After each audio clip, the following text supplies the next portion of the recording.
আউযুবিল্লাহি মিনাশ শাইতানির রাজিম বিসমিল্লাহির রহমানির রহিম। সম্মানিত দর্শক শ্রোতা, আসসালামু আলাইকুম। আশা করি মহান আল্লাহর ইচ্ছায় আপনারা সবাই ভালো আছেন। আলহামদুলিল্লাহ, আমিও ভালো আছি।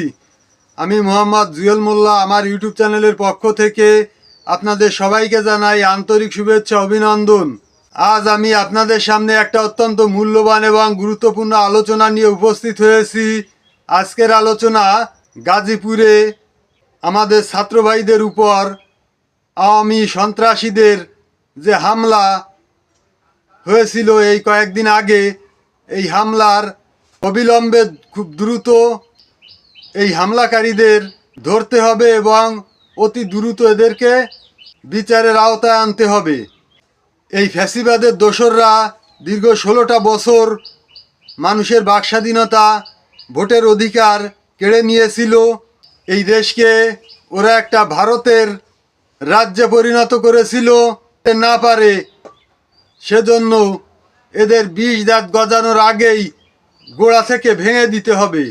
এবং যে ইন্ডিয়ান দালাল চোর মোজাম্মেলের বাড়ি ভাঙার সময় যে হামলা হয়েছিল, আমি চাই এর অবৈধ টাকার বাড়ি ধানমন্ডি 32 নম্বরের মতন এবং সুধা সদনের মতন এটাও ভেঙে গুঁড়িয়ে দিতে হবে, মাটির সঙ্গে মিশিয়ে দিতে হবে। এটা থেকে পিছিয়ে আসলে চলবে না, বিরত থাকলে চলবে না।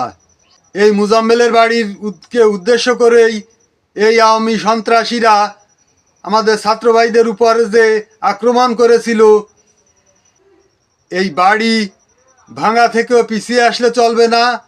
এই বাড়িও বুলডোজার দিয়ে ভাঙতে হবে এবং এই যে হামলাকারীরা এদেরকে খুঁটে খুঁটে ধরে বিচারের আওতায় আনতে হবে এবং কঠিন থেকে কঠিন শাস্তির ব্যবস্থা নিশ্চিত করতে হবে। এটা আমাদের বাংলাদেশের সাধারণ শান্তিপ্রিয় মানুষের দাবি। আমি একা দাবি আওয়াজ তুললে হবে না, আমার পাশাপাশি দেশের সর্বস্তরের জনগণকে এই দাবির জন্য আওয়াজ তুলতে হবে। সম্মানিত দর্শক শ্রোতা, আজকের আলোচনা এইটুকুই। আশা করি আজকের আলোচনা আপনাদের সবার কাছে খুবই ভালো লেগেছে। এই ধরনের আলোচনা নিত্য নতুন সবসময় পেতে আমার চ্যানেলটাকে সাবস্ক্রাইব করবেন এবং বেশি বেশি শেয়ার করে আত্মীয় বন্ধুবান্ধবদের মাঝে ছড়িয়ে দেওয়ার অনুরোধ করছি, যাতে সবাই দেখার সুযোগ পায়। এবং সাবস্ক্রাইব করে অল বাটন চাপ দিয়ে নোটিফিকেশন বাজিয়ে রাখবেন, যাতে পরবর্তী ভিডিও ছাড়লে সঙ্গে সঙ্গে আপনার কাছে পৌঁছায়া যায়।